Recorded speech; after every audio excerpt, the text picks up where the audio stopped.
আপাতভাবে আজকের আলোচনায় আমার কাছে যেটি মনে হলো একটু ভিন্নতা, সেটি হলো যে সকল মতদ্বৈততার বাইরে আপনারা দুজনেই একমত হয়েছেন যে গণভোট, জাতীয় সংসদ নির্বাচন অনুষ্ঠিত হবে এবং রাজনৈতিক দলের মধ্যে যেটুকু মতদ্বৈততা ছিল আপনি বলছেন সেটা নির্বাচনের পরে আরও বেশি সহজ হয়ে যেতে পারে। এর বাইরে আমাদের রাজনীতিতে দেশি যেমন প্রভাব আছে, বিদেশি শক্তির অনেক প্রভাব আছে।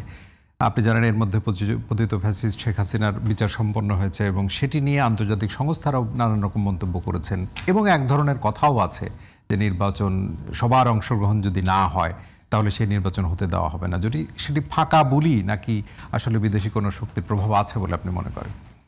বিদেশি শক্তি আছে, পরাশক্তি আছে, আঞ্চলিক শক্তি আছে, কিন্তু বাংলাদেশের মানুষ দেশের স্বার্থে, জাতির স্বার্থে সেটা যে কেয়ার করে না সেটাও প্রতিষ্ঠিত হয়েছে।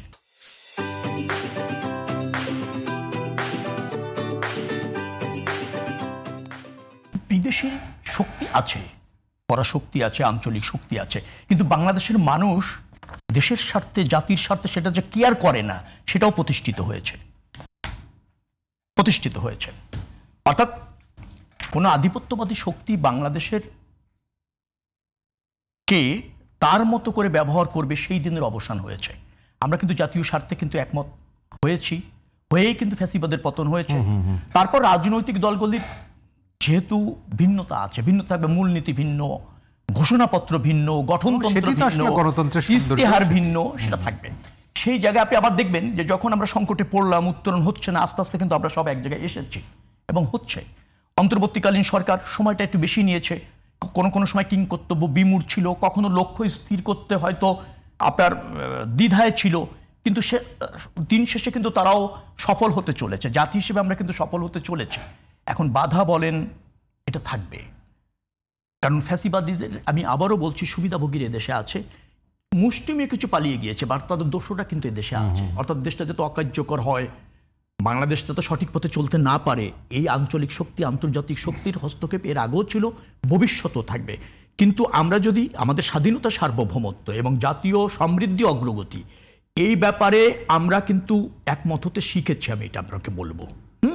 চ্যালেঞ্জ আছে, চ্যালেঞ্জ থাকবে, কিন্তু আমার মনে হয় না যে নির্বাচন অথবা জুলাই সনদ অথবা ধরেন কার্যকর পার্লামেন্ট, জবাবদিহিমূলক সরকার, এটা আমরা যেভাবে চাইছি তাতে আমার মনে হয় না যে কোনো ষড়যন্ত্র, কোনো শক্তি আমাদের এই চাওয়া।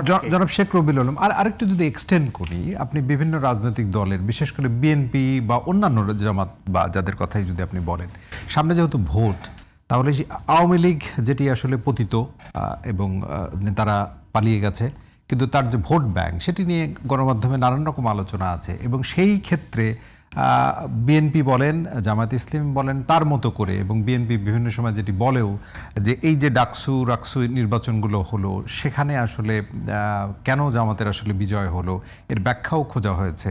অর্থাৎ আওয়ামী লীগের যে সমর্থনের ভোটটা রয়েছে সেটি টানার ক্ষেত্রে আসলে এক ধরনের তাদের আবার একটা পুনর্বাসনের জায়গা তৈরি হয় কিনা। হ্যাঁ, সেই আতঙ্কটা আছে, কিন্তু এই আতঙ্ক থেকে বেরিয়ে আসার সুযোগটা কম আছে। আমি কোনো দলের ভোট আছে এটাতে বিশ্বাস করি না। আমি মনে করি বাংলাদেশের মানুষ ভোট দেওয়ার ক্ষেত্রে স্বাধীন। একটি দলকে তারা হয়তো পছন্দ করতো, কিন্তু সেই দলটি যে ফ্যাসিবাদ সেটা তো প্রতিষ্ঠিত হয়েছে। খুব কম সংখ্যকই লোক থাকবে ওই ফ্যাসিবাদী শক্তিকে অনুসারী এখন থাকতে। তার ওই ফ্যাসিবাদী শক্তির বাইরে অনেক অপশন আছে, সে অন্য রাজনৈতিক দলকে পছন্দ করার সুযোগ আছে, রাজনীতিতেও সক্রিয় হওয়ার তার সুযোগ থাকবে। অথবা ধরেন পছন্দের জনপ্রতিনিধি নির্বাচিত করার জন্য একাধিক প্রার্থী সে পাচ্ছে। অর্থাৎ আমার মনে হচ্ছে যে সেটি কি একটা কৌশলের জায়গা ওপেন হয়ে গেল কিনা, কারণ এই সংস্কৃতি তো আমাদের আছে যে কৌশলে কোনো জায়গায় অনুপ্রবেশ করে পরবর্তীকালে আবার মহিমায় আবির্ভূত হওয়া, মানে সে ব্যাপারে এখনো পর্যন্ত রাজনৈতিক দলগুলি সজাগ আছে।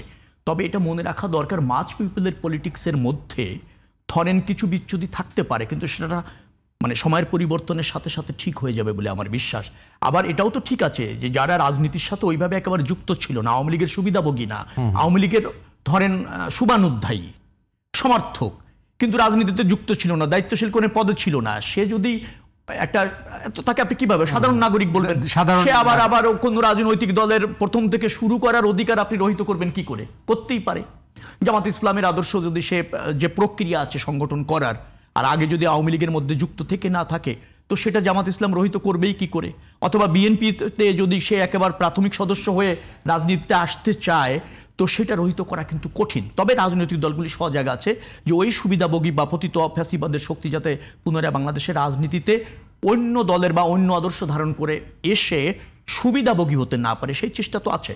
দ্বিতীয়ত হচ্ছে যে আওয়ামী লীগ রাজনৈতিক শক্তি না, এটা ফ্যাসিবাদী শক্তিকে আমি রাজনৈতিক শক্তি বলি না।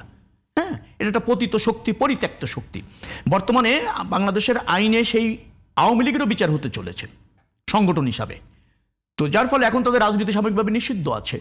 সব কিছু মিলে আমার মনে হয় যে আমরা ওই ফ্যাসিবাদী শক্তিকে চিহ্নিত করে রাষ্ট্রীয় সুযোগ সুবিধা অথবা রাষ্ট্রের পুনর্বাসনের জায়গাগুলি চিহ্নিত করে সতর্ক থাকতে পেরেছি। ব্যত্যয় একেবারে এভাবে ছেকে ছেকে তো সম্ভব না একেবারে। মানে এই প্রশ্নে এখনো ঐক্য আছে সবার মাঝে? ঐক্য আছে, ঐক্য থাকতে হবে। আর সেটি যদি না থাকে তাহলে এর জন্য মূল্য দিতে হবে জাতিকে, এর জন্য মূল্য দিতে হবে অন্যান্য রাজনৈতিক দলকে। এখন ঐক্য তখনই থাকবে যখন হচ্ছে যে আপনি সুষ্ঠু রাজনৈতিক চর্চার পরিবেশটা এবং প্রয়োজনটা রাজনৈতিক দলগুলি অনুধাবন করবে। রাজনৈতিক দলগুলি যদি মনে করে যে না, যে কোনো মূল্যে আমার ক্ষমতার অংশ চাই, অথবা যে কোনো মূল্যে ব্রুট মেজরিটি চাই, যে কোনো মূল্যে ক্ষমতায় যেতে চাই, যে কোনো জায়গায় আপোষ করতে চাই, সেটা প্রশাসনে হোক, আওয়ামী লীগ হোক, এই অভিযোগ তো দুর্বৃত্ত হোক, এক দলের আরেক দলের বিরুদ্ধে তো আছে না অভিযোগ করুন। আপনি যেভাবে কথা বলছেন, না আমি বলছি যে অভিযোগ থাকবে, অভিযোগ করুন, অভিযোগ তো ভালো। আপনি যখন আমার বিরুদ্ধে অভিযোগ করছেন আমি সতর্ক থাকছি। আমি যখন আপনার বিরুদ্ধে যে কোনো ভাবে ক্ষমতায় যাওয়া, ক্ষমতায় যে কোনো ভাবে যাওয়ার সুযোগ কি আর আছে? আমার মনে হয় না। আমার মনে হয় জনগণের ক্ষমতায়ন হয়েছে, যার ফলে বিএনপি সম্পর্কে বলা হয়েছে যে সংস্কার বাদ দিয়ে শুধুমাত্র একটা ভোট দরকার এবং ভোটের মাধ্যমে ক্ষমতায় যাওয়া দরকার। এই অভিযোগ তো বিএনপি সম্পর্কে করেছে অন্যান্য রাজনৈতিক দল। না, রাজনৈতিক দল করেছে, কিন্তু তার ভিত্তি আছে নাকি? বিএনপি নির্বাচন নিতে চাচ্ছে, একটা ভোটের দরকার হলে আমি একটা ভোট চাইলে মানুষ আমাকে দিয়ে দেবে বিচার বিশ্লেষণ ছাড়া। কোন দলটাকে ক্ষমতায় দিচ্ছে, ধরেন আমি জামাত ইসলামের কথা যদি বলি, হ্যাঁ ভালো রাজনীতি করেছে, তো তারাও তো স্বাধীনতার 53 বছর প্রতিষ্ঠার পর থেকে 84 বছর রাজনীতি করেছে, মানুষকে ধারণ করেছে। ধারণ না করলে তো ক্ষমতায় থাকতো, অথবা ধরো বিরোধী দল হতো, সে সুযোগ তো হয় নাই।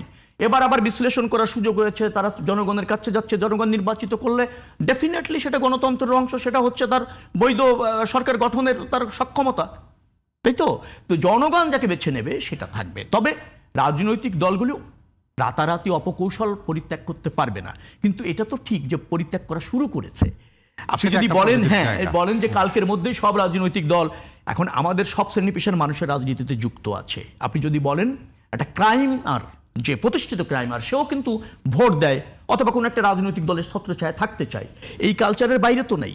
তো আপনি এক বছরের মধ্যে সব রাজনৈতিক দল একেবারে বিশুদ্ধ হয়ে রাজনীতিতে চলে আসতে পারে সেটা না। আমরা আস্তে আস্তে এটা চিহ্নিত করছি এবং অবৈধ শক্তি, অনৈতিক শক্তি, এগুলিকে রাজনীতির বাইরে নেওয়ার যে চেষ্টা সব রাজনৈতিক দল শুরু করেছে, যে উদ্যোগ, নিশ্চয়ই তা সফলতা পেয়ে যাবে।